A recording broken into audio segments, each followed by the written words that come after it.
Para analizar el conflicto en Libia tenemos el comentario de la doctora Edmé Domínguez Reyes, profesora en Relaciones Internacionales en la Universidad de Gotemburgo, Suecia. Libia o el fracaso de la cruzada neoliberal por la democracia. En los últimos días se nos ha recordado un escenario de conflicto casi olvidado entre la cantidad de noticias sobre el Brexit, las elecciones en Israel o los últimos arrebatos de Trump respecto a la frontera estadounidense con México. Se trata del norte de África, tristemente célebre por ser la frontera o el río Grande entre el sur y el norte, esta vez representado por Europa.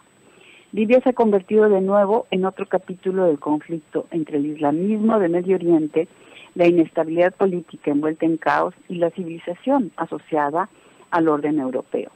¿Pero qué pasa en Libia? Hagamos un poco de historia para analizar los eventos de estos últimos días.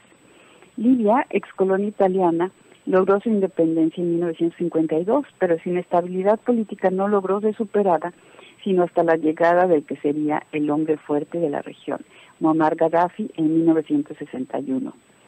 Su control fue logrado gracias a alianzas tribales que le permitieron estabilizar la situación, aprovechar las riquezas petroleras del país y convertirse en apoyo de diversos grupos de extrema izquierda o francamente terroristas. Naturalmente lo suyo no fue ninguna democracia, sino una férrea dictadura similar a la de Saddam Hussein en Irak o la de Mubarak en Egipto. Europa y Estados Unidos no se preocupaban demasiado por las violaciones a los derechos humanos en estos países, como no se preocupan de lo que sucede en Saudi Arabia o en Irak hoy en día.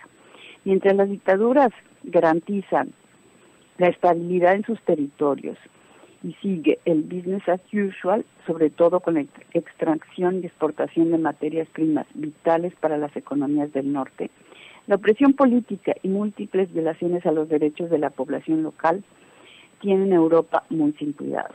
Y aunque Gaddafi tenía menos respetabilidad que sus vecinos por su abierto apoyo a grupos desestabilizadores en otros países, en su periodo de madurez logró establecer una relación casi normal con Europa, en particular con el gobierno francés dirigido por entonces por Sarkozy.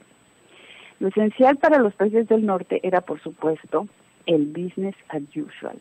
Pero llegó la primavera árabe en 2011 y lo que no se creía posible sucedió.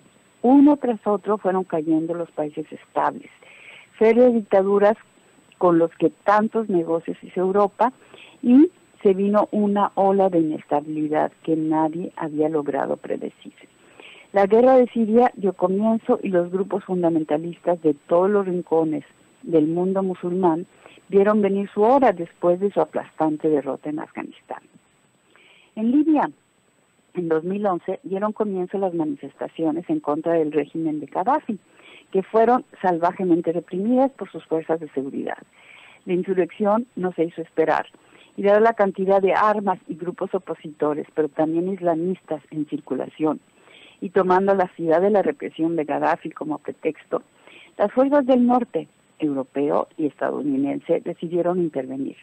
Bajo la bandera de la doctrina de The Right to Protect o derecho a proteger, las fuerzas de la OTAN, apoyadas por países supuestamente neutrales como Suecia, lanzaron su ofensiva contra Gaddafi. Y tal como lo hicieron en el caso de Irak, el dictador fue derrocado, perseguido y ejecutado en octubre de 2011.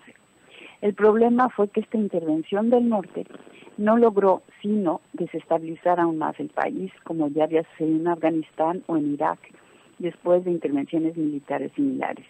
Y es que las precondiciones para una transición a una democracia estable simplemente no existían, como tampoco las había ni en Afganistán ni en Irak. No había una sociedad civil fuerte y respetuosa de instituciones democráticas, no había partidos políticos estables ni condiciones económicas que facilitaran esta transición.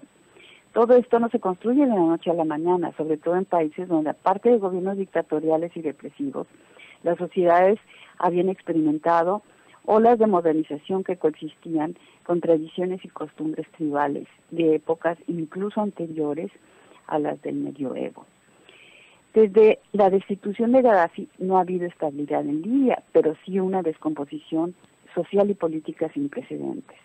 Numerosos grupos de milicias de todas las facciones islamistas o simplemente criminales se han establecido en el país por el que circulan sin cortapisas tráficos de armas, drogas, personas, etcétera. Hay un gobierno con sede en Trípoli, sostenido por los países occidentales y las Naciones Unidas, con el que los países europeos firmaron acuerdos de cooperación para frenar el paso de migrantes irregulares a Europa. Pero este gobierno no ha podido controlar el país y en las últimas semanas se ha empezado a tambalear frente a la ofensiva de un viejo coronel de la época de Gaddafi. Este coronel, Khalifa Haftar, participó en la guerra contra el Chad en los 80. Fue hecho prisionero y liberado por fuerzas norteamericanas, que le ayudaron a emigrar a Estados Unidos en los años 90, ya enemistado con Gaddafi, al que trató de derrocar. Después de la caída del dictador, Haftar trató de regresar y ser tomado en cuenta por el nuevo gobierno, cosa que no logró. En 2014 dio una nueva oportunidad y, apoyado por fuerzas de los gobiernos egipcio y saudí, regresó a la ofensiva. Domina ya una buena parte del territorio libio y amenaza a Trípoli. Su ambición es presentarse como la alternativa antiyihadista que tanto Egipto como Saudi Arabia pretenden liderar, y en base a estas credenciales ser aceptado por los gobiernos occidentales. La historia paradójicamente se repite.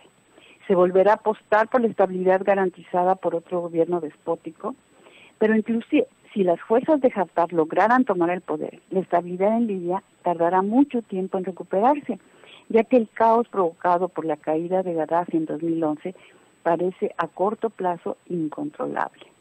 Con lo que el derecho a proteger, es decir, la intervención militar para proteger a la sociedad civil en peligro, está muy lejos de ser la panacea en contextos donde las condiciones a una transición a regímenes razonablemente democráticos brillan por su ausencia. Una lección para la situación en Venezuela. Para Radio Educación les habló desde Suecia Edmé Domínguez Reyes.